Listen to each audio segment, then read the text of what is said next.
आज की वीडियो में हम बात करेंगे सेंट्रल बैंक ऑफ इंडिया में जो अप्रेंटिस की रिक्रूटमेंट आई है 2026 था इसके लिए। तो इसके बारे में एक डिटेल कन्वर्सेशन इस वीडियो में हम करेंगे। तो टोटल 4500 वैकेंसीज आई है। एडवर्टाइजमेंट आई है आपकी 11 जून 2026 को। ऑनलाइन रजिस्ट्रेशन आपके शुरू है 12 जून 2026 से 22 जून 2026 तक।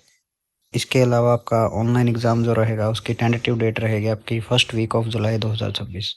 ये डेट अभी टेंटेटिव है, बाद में ये डेट चेंज भी हो सकती है। इसके अलावा आपका मंथली स्टिपेंड रहेगा 15,000 पर मंथ और ट्रेनिंग ड्यूरेशन रहेगा आपका 12 मंथ्स का। ये था एक ओवरव्यू। अब हम इसको डिटेल में देखेंगे।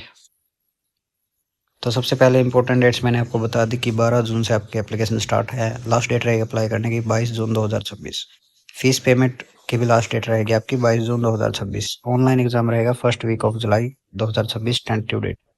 वैकेंसी डिटेल्स की अगर हम बात करें तो टोटल सीट्स रहेगी 4500, जिसमें से एससी के लिए 701, एसटी के लिए 393, ओबीसी के लिए 1049, ईडब्ल्यूएस के लिए 454 और अनरिजर्व के लिए 1903। तो ये टोटल 4500 वैकेंसी इसमें आई है।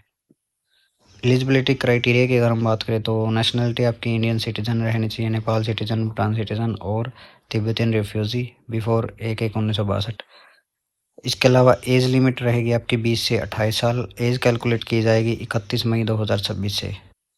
अगर हम एज की कैलकुलेशन देखें तो 31/5/1998 से 31/5/2006 बोथ डेट्स इंक्लूसिव आपका डेट ऑफ बर्थ रहना चाहिए इसमें। इसके अलावा एज रिलैक्सेशन आपकी SC ST के लिए 5 साल की छूट मिलेगी, OBC NCL के लिए 3 साल की, PWBD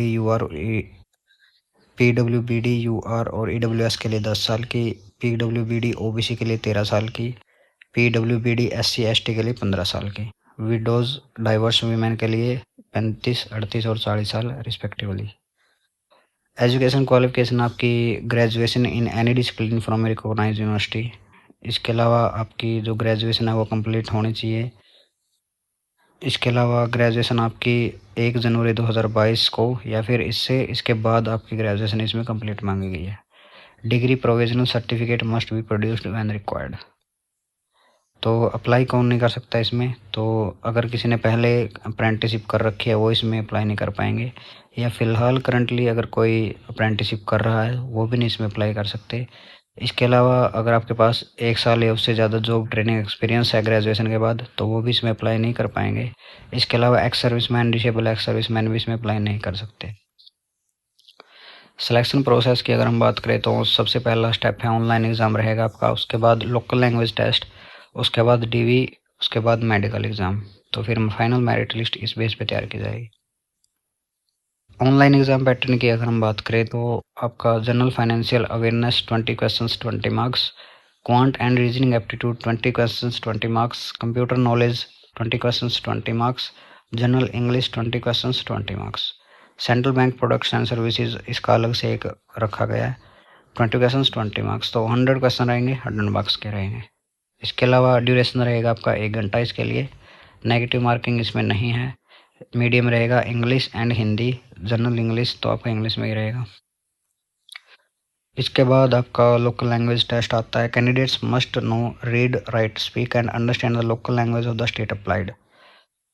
तो candidates who study the local language in 10th और 12th स्टैंडर्ड में भी एग्जेम्प्टेड फ्रॉम लैंग्वेज टेस्ट। ठीक है, अगर 10th और 12th में आपका वो सब्जेक्ट है जहाँ से आप अप्लाई कर रहे हैं तो आपका एग्जाम्प्ट माना जाएगा उसमें। इसके अलावा 15,000 पर मंथ आपकी फिक्स रहेगी। इसमें सैलरी 1 साल तक ही है ये अप्रेंटिसिप। इसके अलावा कोई भी अलाउंस और बेनिफिट्स नहीं है। Apprentice are training not employees of the bank, ये इन्होंने क्लियर कर रखा है। इसके अलावा no claim for permanent job after training. Leave की अगर हम बात करें तो 1 CL पर मंथ आपको इसमें मिलेंगी। इसके अलावा बैंक हॉलीडेज एप्लीकेबल रहेंगे। No overtime allowed, no other leave admissible. ठीक है। एप्लीकेशन फ़ीस की अगर हम बात करें तो GST को मिला के हम बात करेंगे। जनरल EWS OBC मेल के लिए 944, जनरल EWS OBC फीमेल के लिए 708, SC ST 236, PWBD 236, ट्रांसजेंडर के लिए 236। पेमेंट मोड ऑनलाइन रहेगा। Debit card, credit card, UPI, net banking से आप पेमेंट कर सकते हैं। इसके अलावा डॉक्यूमेंट्स क्या क्या रिक्वायर्ड है तो ऑनलाइन एप्लीकेशन प्रिंट आउट आपके पास रहना चाहिए। 10th certificate, date of birth proof आपका मांगा जाएगा। Photo ID proof, Aadhaar card जो भी है, graduation marksheet, degree provisional certificates, caste certificate if applicable, EWS certificate, PWBD certificate और इसके अलावा अदर डॉक्यूमेंट जो भी आपका जैसे लोकल लैंग्वेज का हो गया, ठीक है। तो अप्लाई कैसे कर सकते हैं, तो आपको NATS पोर्टल पे जाना है। पहले अप्लाई करना आपको central bank of India apprenticeship के लिए। आपको ईमेल आएगा BFSISSC पोर्टल से। एप्लीकेशन कंप्लीट करना आपको इस वेबसाइट पे bwp.pfsissc.com। इसके अलावा आपको एग्ज़ाम फ़ीस पे करनी है और आपको उसके बाद एग्ज़ाम दिया जाएगा। तो चैनल से काफ़ी हरियाणा के कैंडिडेट्स जुड़े हैं, तो ये हरियाणा की वैकेंसी है। इसके अलावा और स्टेट वाइज वैकेंसी भी आपको चैनल पे मिल जाएगी, आप लिंक में डिस्क्रिप्शन में लिंक। इसके अलावा जो भी अलग स्टेट्स की वैकेंसी है वो आपको वेबसाइट पे डिटेल फॉर्मेट में मिल जाएगी या फिर नोटिफिकेशन में टेलीग्राम पे लिंक डिस्क्रिप्शन में मिलेगा, आप वहाँ से जाकर उसको चेकआउट कर सकते हैं।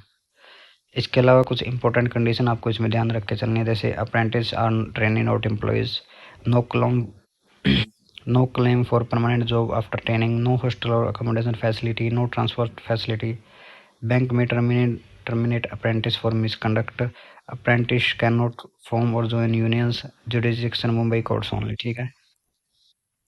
ये हाईलाइट्स रहेगी, ये मैंने आपको बता दी। 45 वैकेंसी है, ग्रेजुएट अप्लाई कर सकते हैं। 15,000 मंथली स्टिपेंड रहेगा, no negative marking, 12 month training, pan India vacancy, graduation pass after 1/1/2022 वाले एलिजिबल। अलावा अगर आप चैनल पर नए हैं तो चैनल को सब्सक्राइब जरूर कीजिए, क्योंकि लेटेस्ट SSC, बैंकिंग, डिफेंस जो भी गवर्नमेंट प्राइवेट वैकेंसीज़ है हम उनकी वीडियोज़ लेके आते रहते हैं, तो जुड़े रहिए।